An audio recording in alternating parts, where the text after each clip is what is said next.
Thank you. Good evening, good afternoon, good morning, wherever you're joining. My name is Ogeto, based out of Nairobi, Kenya. A co-founder of Ludique and also a business director at Africa Esports Championship, just from your Esports League, and I'll be sharing more on that. Thank you. Okay, so Boubacar, let's go. Thank you. Hello, everybody. So glad to be among you. My name is Boubacar. I'm from Orange, in charge of esports and gaming in Orange, Middle East, and Africa. Okay, so we will start with the question and then come back. So, what is it like to be a professional esports player in Africa today? What training structure and support to be a player? How to encourage the emergence of international talents? Maybe Emmanuel, you can maybe start with that, and after other people you can react if you want. Okay, thank you. The question is, what does it take to be an African gamer, and what does it take to be a talented gamer in Africa on the international scene? I will be speaking this evening based on my experience so far in the esports community in Africa. I would say that by virtue of the work that I've been doing with my brothers around Africa, I have a fair understanding of what happens in the different communities in Africa. To be a gamer in Africa today is to be an expert. I'll give an example. If you look around Africa today, we have successful communities in the music world, in the movie industry, and the likes. But when you look at the gaming community, it is still growing. And so we do not have gamers at the moment that we can match up with those that are in developed countries across the world. But one good thing is the fact that African gamers also are beginning to step up. We have conducted surveys around our communities here in Nigeria, and we are having a lot of professional gamers that are signing up with different esports organizations.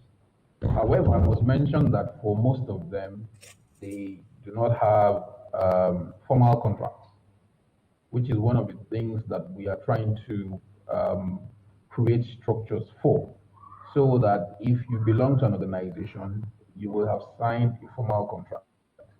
And so what we have decided to do at the Lagos Esports Association is to mandate all members of the association to actually have formal contracts that will be signed by their players, and they are also under obligation to fulfill all the requirements in that contract.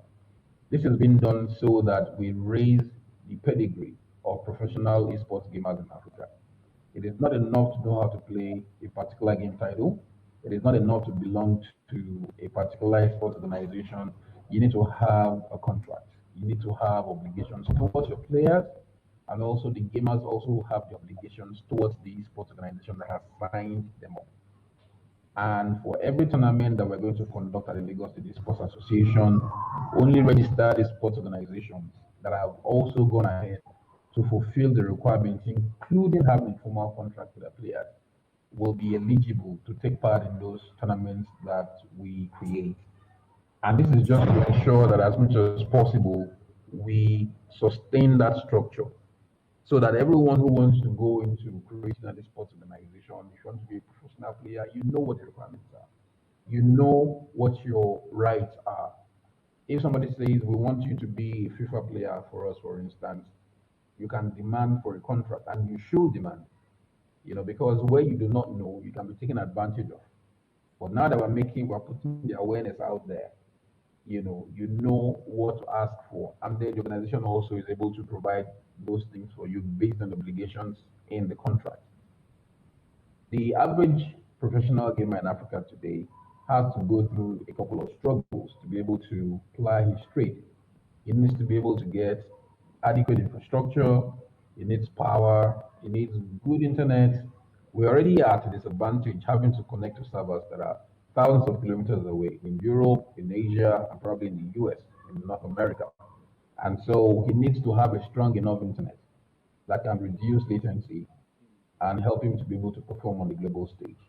So these struggles are real, and it's also part of our duty as leaders in the sports industry to, as much as possible, remove some of these obstacles and make the environment a lot more conducive for the gamers that we have today and the gamers that will rise up tomorrow. Okay, thank you. Boubacar, maybe you want to react and add something? Yeah, thank you. Of course. Clearly, years ago, indeed, the question really would have been how to become, I mean, how to become a player in Africa. But now, I think that this question have maybe divided in two parts. You have a lot of African persons in many countries where the question is still how to be a player, how to be a gamer. But since we have had a lot of development in terms of esport in other countries, the question also is for them how to be a professional place. We have had the luck in Orange to have launched our first competition in 2015, I mean, in 17 during the AFCON in Gabon. And at that time, really, the question was how to find gamers in Africa in order to play in our tournaments. That's the reason why in the first years of Orange in presence in eSport, we was in partnership with Africa Gaming Show, with other manifestations, etc. But we have seen that things has increased with a lot of speed, and now we can see through all the countries we are operating through our level Orange eSport experience that clearly we can see clearly two kind of population in Africa in terms of esport. You have in some countries people struggling in order to have one console in order to have the possibility to play. There are some gaming houses. You have €1 in order to play one match, etc. And you have also some other countries which you can find people being another stage. They have their own console, their own PlayStation in their own home. They have a good connectivity. They are playing with some other champions in the world. They are in some tournaments, international tournaments. They are winning. They are ranked, etc. So the main point, and this is obviously what we are trying to do in Africa, is to allow those from the bottom also to be able to join those who are a little bit. They are not at the same level of Europe, Asia, or America, but you have in Africa that two kind of gamers, those who are struggling in order to have something to play with, and those who are trying to see how to find the way to win the cash prizes in the international tournaments. So this would be the understanding I would have to say on this point. And we are seeing it in the manifestation and the organization we are doing in 16 countries each year. Okay, thank you. Maybe to Taneli, are you there? Can you speak? Hello, I can hear you loud and clear now. Okay. Okay, perfect. So can you introduce yourself and maybe react to the last question, was what it's like to be a professional esport in Africa today, and what the training structure and support to be a player? Okay, all right, great. So my name is Kwesi Hayford. I'm the eSports president for the Esports Association Ghana, and also on an outfit called Play Arena. Basically, it's an online platform for tournaments, and then also a community for gamers to connect. To be a professional player in Africa, well, I listened to Ima before. I think he says so much, but let me add that it is a roadmap that there's no blueprint to it. And I will always say that our terrain is a bit different from all the other continents, right? So you look at the Asia continent and the Americas and the India, all of them have their peculiar problems. That also transmit that into the African space as well. Africa has its own peculiar challenges when it comes to technology, adoption of technology for use. And that to be said that esports, whilst is really driven by technology, those challenges are there for the players. Becoming a professional player, you need to go through a lot of training on that side. Um, Possibly also have some kind of support from parents on that side. In when I talk about parents, in the sense that if you're a student and you want to be a pro gamer, you need your parents' support. If your parents want you to be a doctor, definitely you becoming a pro gamer is not it. And many African parents don't understand. And it is a culture of saying that, look, the the the incoming of technology, from my understanding, especially when we talk about PC gaming, right? It was PCs were mainly for the office, for the use in our offices, like our parents' offices and stuff like that. So we couldn't adopt onto it. The next step for consoles were gifts for being a good boy.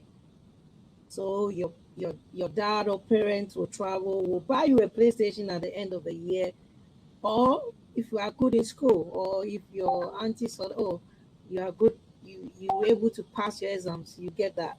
But gradually, it became an entertainment gadget at home, and so developing ourselves to become a pro gamer on the console side hasn't been that big of been a big roadmap, because we played at home as casual gamers, right? Esports is much more commercial liability of the space, and it needs player management, it needs a whole lot of ecosystem to make it work. And most of our gamers here in Africa are not pro gamers, except maybe some developed countries that are coming up, that have players are registered to a team. They have managers they have constant practicing hours. They have some obligations. Emma talked about contracts. Yes, contracts, because you have well-organized esports teams that will able to issue out contracts to these players who will be able to understand. But we don't have that mostly. And I know a few esports teams are coming up and now learning from all the other esports continent or countries out there, or esports organization out there. They are also able to now issue contracts to players locally. So I believe that going forward, the future definitely would to take us some time to get there. We could see a trend in mobile gaming becoming big, and yes, mobile first in Africa is becoming a very big. But the issue here is that a lot hasn't gone into mobile gaming or mobile esports. A lot of people own mobile devices, but basically for the pleasure of receiving calls and social media. They haven't transcended into the space of mobile esports athletes, right? So we're getting there. That community will get there eventually, but probably because we are console first, console gamers will move to professionalism before the mobile space, but it will get there. Okay, thank you. Maybe Douglas, you can react now. Sure. Yeah, so thanks, Douglas Ogeto from Africa Esports Championship. So I'd like to thank also my colleagues who have shared the various comments. And I'm happy that, we've covered regulation, we've covered, the terrain in terms of how the terrain is, and also our good friend at Orange, from the corporate side. And I agree with most of them that, it's not more so of how to be, but, there are players on the continent. And, how do you then help this individuals be able to get to that pro status? So I believe the missing link is platform, and, how do you create the right opportunity to be able to, scout, identify, and, give this players the right platform to be able to shine and then work towards becoming. So for us as Africa Esports Championship, we've been running Pan-African tournaments the past 2 years in at least with a network of over 20 African countries. And even despite the pandemic, we were able to run tournaments within, covering different titles. And what we've seen is that, yes, there are actually players on the continent, they're eager to be able to do this. It's just a matter of time how we can then enable them, keep providing these opportunities so that they're able to not only play with their colleagues in country. You just might be playing with the other colleagues within your small town. How then do you progress so that you're not only recognized as the best within your country, but you're able to be recognized within your region, let's say Southern Africa, and then how do you then progress to be recognized on a continental level? So for us as Africa Esports Championship, it's all about creating these opportunities across the continent, working with partners on the grassroots levels, so that then this becomes the stepping stone that young people are looking for to be able to then become these pro athletes. So I agree. We've also been able to award prize money, which is going a long way to support this. I think Africa is in the right direction, and by all working together, we're then able to have Africa's youth be able to get to that pro status. Thanks. Okay, thank you. So I will go to the next question. It's what are the main countries and team in the continent, and how do you explain that? Oh, okay, all right. Countries that are definitely, when you talk about Africa, you then go to the south, which is South Africa first, and then a bit of the northern African countries, and definitely Egypt. I'm tempted to say, well, Nigeria, Ghana, Kenya, Ivory Coast, Senegal. Senegal is also one of the top countries out there. Ivory Coast definitely has been in the forefront. It also is there's a kind of a demarcation between Anglophone and Francophone countries. Everybody's championing it, and the esports ecosystem is locationalized, or is every country has its own peculiar roadmaps or blueprints that they are working with. But we all have similarities in our development. And definitely it's private, individual driven first. Government support hasn't come in that much. So you find that probably maybe, I don't know about South Africa, but definitely they have their ecosystem is a bit structured, and I think probably they are getting support from the government. But I know that it's heavily driven by private businesses and private sector collaboration as well. So I'm sure my brothers will be able to also elaborate more on other countries, but definitely when it comes to whether Francophone and Anglophone countries, there's some kind of a separation also there, because they all have their own roadmaps. Language plays a role in all this. I will always say that culture of the people also plays a role in the esports space in Africa. Okay, if I can just quickly add to that also. I quite agree with the list that Kwesi has made. I was making mention of some very specific countries. Yes, you're right, South Africa is very good. The scene for esports is quite big. Morocco is another country that is doing really well. The guys at the Morocco Esports Association, MESA, I see the things they do, amazing stuff. I was privileged to be in Casablanca in 2019, and I visited their gaming center. Beautiful place. They organize tournaments, excellent, and they have a very thriving community. Egypt also, they are giants today. We see what is happening with Anubis, and it's quite great to see Africa represented at such a high level. I would also talk about Ivory Coast. This gentleman called Boubacar, who is also doing extremely well. Yeah. He runs an annual event called FEDA, and he brings the best in Africa together. And we see a lot of development, rolling up in that area. I'm also going to talk about Nigeria. Well, I'm based in Nigeria, so I have midlife on happenings in Lagos. One thing I've come to notice is that in Africa, when it comes to sports, and by extension in sports also, you need the government on your side. We saw what happened in India when the government shut down PUBG Mobile, and it was a big issue. So at the same time, even though you play online, the government can still go ahead and clamp down on an online interface. For instance, in Nigeria at the moment, we are experiencing the ban on Twitter. People are only able to access Twitter by using a VPN.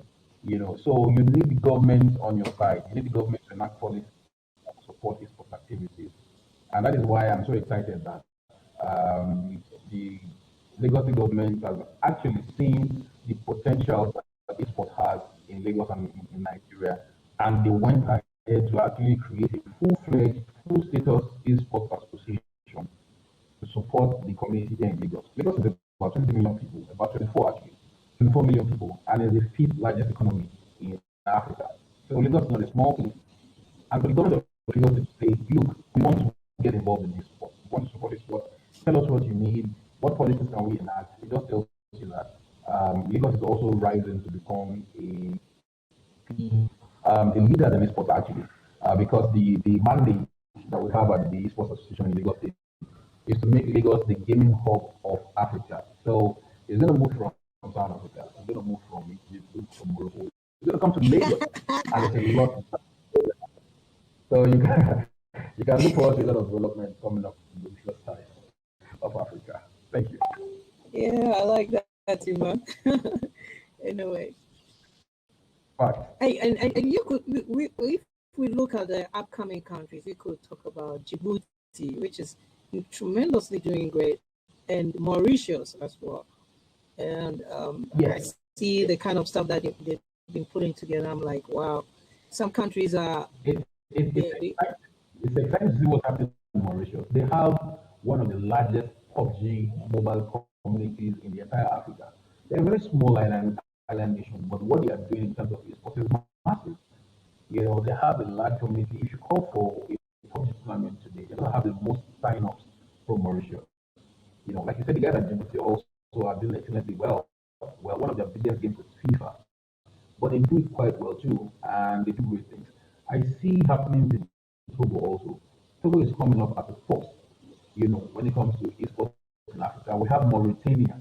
Mauritania is the country that virtually nobody in Africa knows Mauritania, even on the map. But when it comes to esports, Mauritania is doing. They are members of the International Esports Federation. The government actually supported the creation of a full-fledged federation for esports.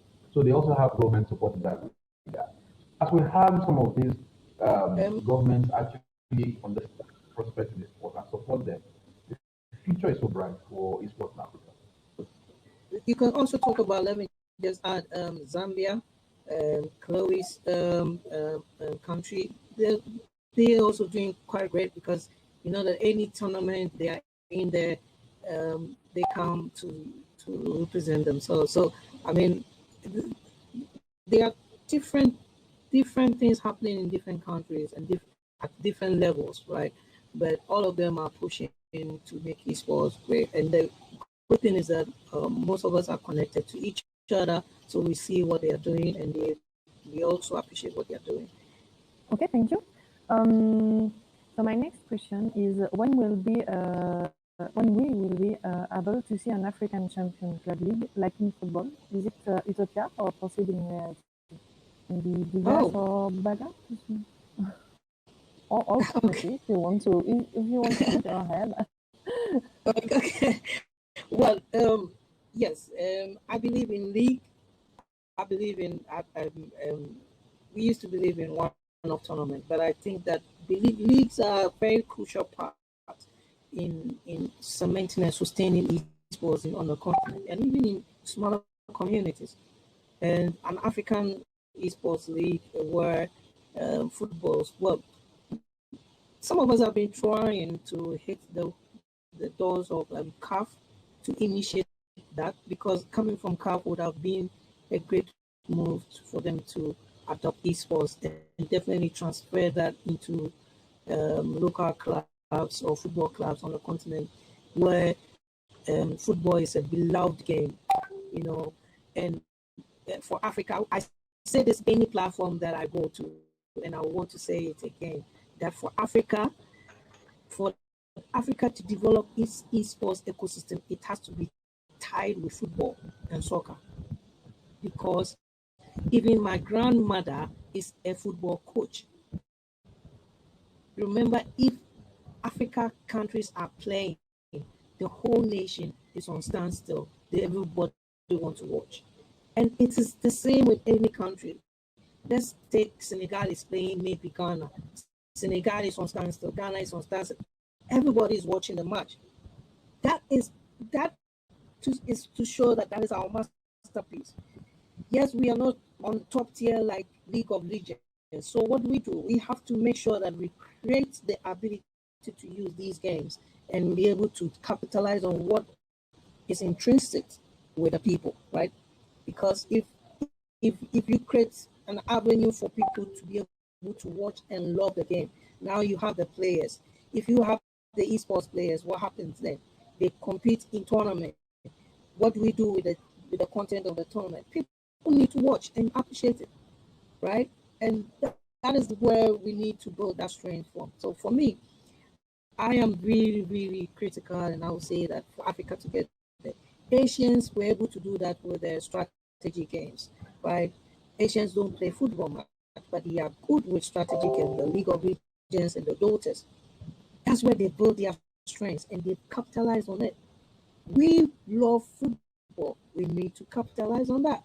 And an African esports football league will be a great investment for the country. And it has to be a private sector, government, together with CAF and all that, to be able to put that synergy. I know AEC is trying to do a lot in that front, and probably other organization. I know Kofi's outfit did an event throughout the year. There are a lot of people all trying to pull the strings to make sure that esports goes global from Africa's point of view. So definitely we'll get it. Okay, so maybe Boubacar, you want to add something back or not? I saw you speaking a lot with Emmanuel in the chat. Yes, of course. I am like a French-speaking country. I'm good at writing, but not good at speaking. So what we were talking about with Emmanuel was the competition. We called it Orange Esports Experience that we have launched since 2018. That today we have 17 countries inside this competition, and the point is that it is not only for orange countries, because we have Algeria and Gabon that always have been invited to this competition, and this competition is taking place each year. It started from February with qualifiers in each country in order to send or to identify the champion of the country, and after then all the champions are like in football, all the champions are gathered somewhere to take place to the final. The first final was in Dakar in 2018. The second in Tunisia, in Tunis in 2019. 2020, 2020, due to the sanitary crisis, the edition was not held. This year, 21, we had an online competition, and as I said to Emmanuel, the champion was Algeria in Street Fighter 5, Senegal in all the soccer games, FIFA and PS. I think that Senegal is very, very good in soccer, and we have Morocco in Fortnite and in Call of Duty Mobile. And according to the recent point of talking about the countries that are growing in eSport, I think that Madagascar is a very, very, very good country in terms of growth in terms of esport. They are the level they was 5 years ago is not the same today, because they have a very big community in Tekken, and also in the other games. And I think that this is the point also for a lot of countries. And we have the northern countries that are obviously very developed. In the sub-Saharan countries, we have Senegal, we have Ivory Coast, and maybe Cameroon, and we have all the other countries that are growing slowly, thanks to Orange Esports experience that allow them to have many competition, because we think that the secret is to have a lot of competition, and we are accompanying the gamers through connectivity in order to allow the professional ones. Someone talk about solo esport. We are in partnership with solo esport, and we provide them the connectivity they need in order to have the championship, the worldwide championship. And has for now, things are going so well. And next year, so the question of Emmanuel, the next edition of Orange Esports Experience, we expect to have at least 20 countries. And if Nigeria is interested, we can work in order to have qualifiers from February, and we can have champions from Nigeria. Maybe they can challenge Algeria and the other countries, because they are very good. Okay, so my next question is more general. Do you have an idea of the precise figure for the African market in particular? Do you have an idea of the number of players in Africa? What games are they playing on? Is it more mobile or computer? We speak more than one time about mobile esport coming. Do players, African players, have a different consumption? Okay, I'll quickly share some insights on that. When you talk about the numbers of gamers in Africa, I saw a research recently that said that Africa had about 500 million gamers. If I'm able to lay my hands on the source of that research, I would share. But coming back home, there was an event that was organized last year. It was on PUBG Mobile, and we had over 900 teams. I'm not going to be individual now. 900 teams that registered from across Africa. And remember that for PUBG, when you talk about it, that's minimum 4 people. That resulted to over 5,000 people registering to be a part of that tournament. I thought that was a very huge representation of gamers in Africa. And also, sometime when we organized that event, it was the way it went, a lot of participation. For the AEC, I think close to 5,000 people also, registered for that event. So it gives you an idea of how hungry Africans are for esports tournaments, and that their numbers are actually there. We do not have an accurate figure or something that we can reliably talk about today, and that's also another topic for discussion. I say this because when you look at the likes of Newzoo, you look at the likes of Statista, these are companies that give statistics about esports in Africa and even globally. They talk about the size of the markets, they talk about the number of gamers, they talk about the platforms that the gamers play on. But because Africa has not been seen to be a high value target, so we do not have this representation, we do not have these organizations covering Africa and bringing out data that we can actually work with. Even the likes of KPMG and PwC, who also go ahead to do researches on different sectors, including esports and gaming. We do not have too much information from them. And I would want to appeal that they should look towards Africa and help in developing the scene. When you talk about the platform that the games have been played on, like my brother Kwesi said, mobile is king for obvious reasons.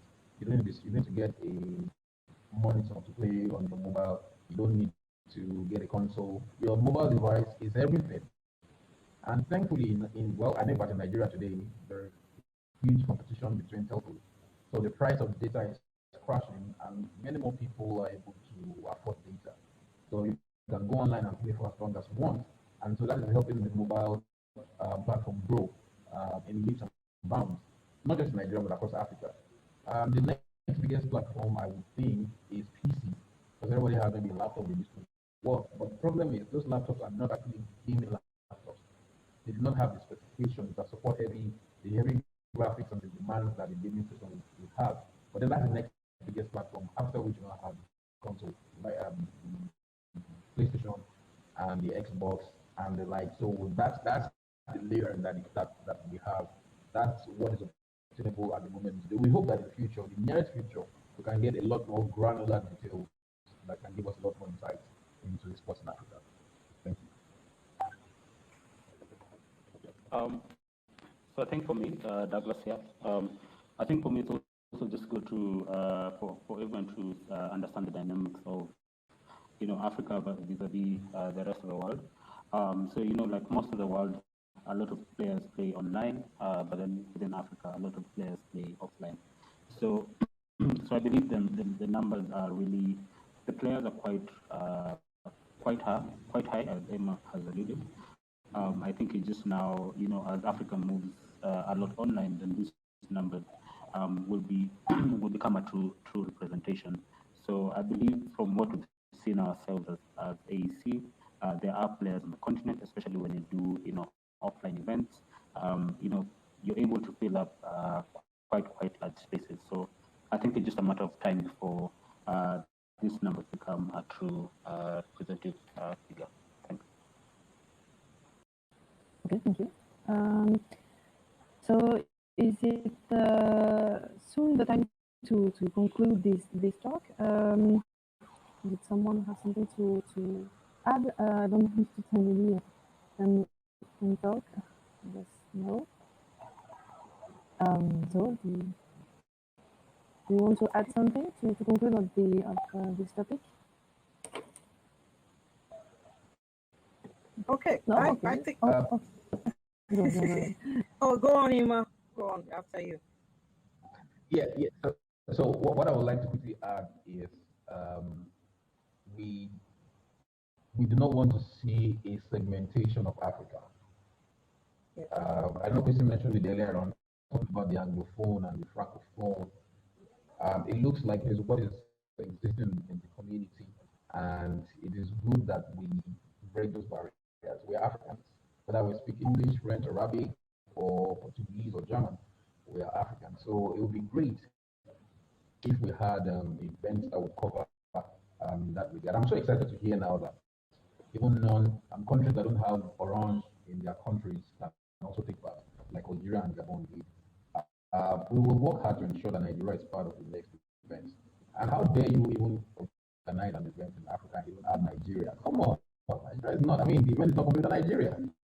So it will be great to have a lot of participation from across Africa, and we look forward to that happening in the nearest future. Thank you. Because Iman said a lot. I will also continue to say that collaboration is key on the Africa continent to make it happen.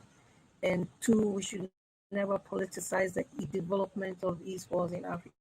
We should look at what we're trying to build and build the esports in Africa in unity. We need to collaborate more. We need to understand each other's space as much as possible. But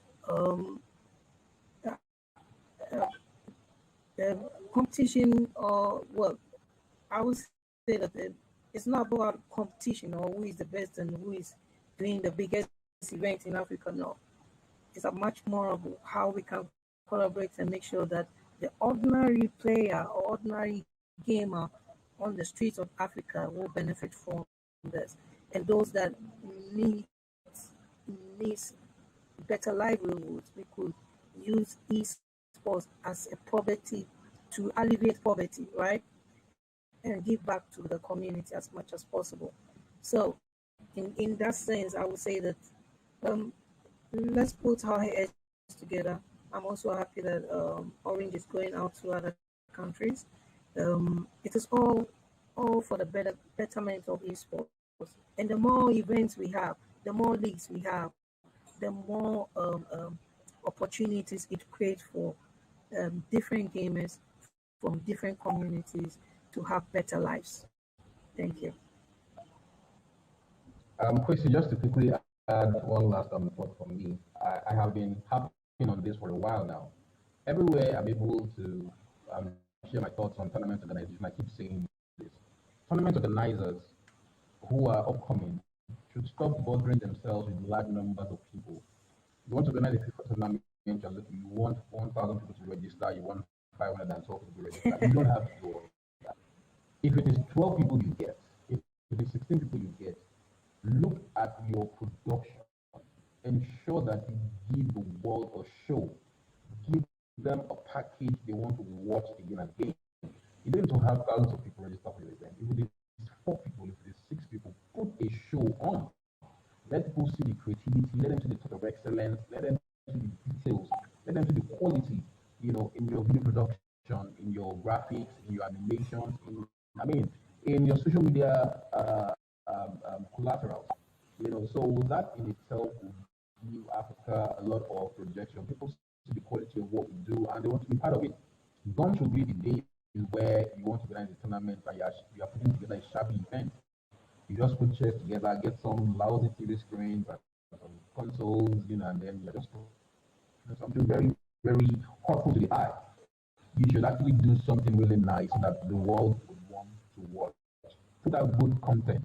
Put out good, valuable content that people want to watch again and again, and you'll see the eyeballs and the request for partnership coming from all parts of the world for events. Thank you. I guess I would love to jump in.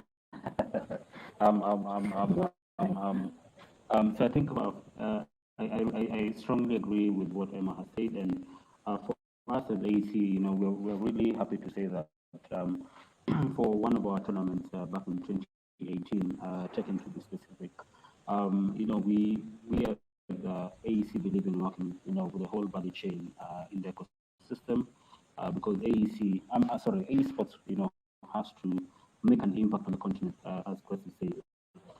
So for us, we were able to work with different parties, content creators, shoutcasters, film producers, etc. And we're happy to say that, we are the first on the continent to make esports content that has aired on a local free-to-air TV, specifically here in Kenya. So it's just a matter of time that esports is able then to, as Emma says, it's important to put events or tournaments that are able then to really push boundaries and push quality.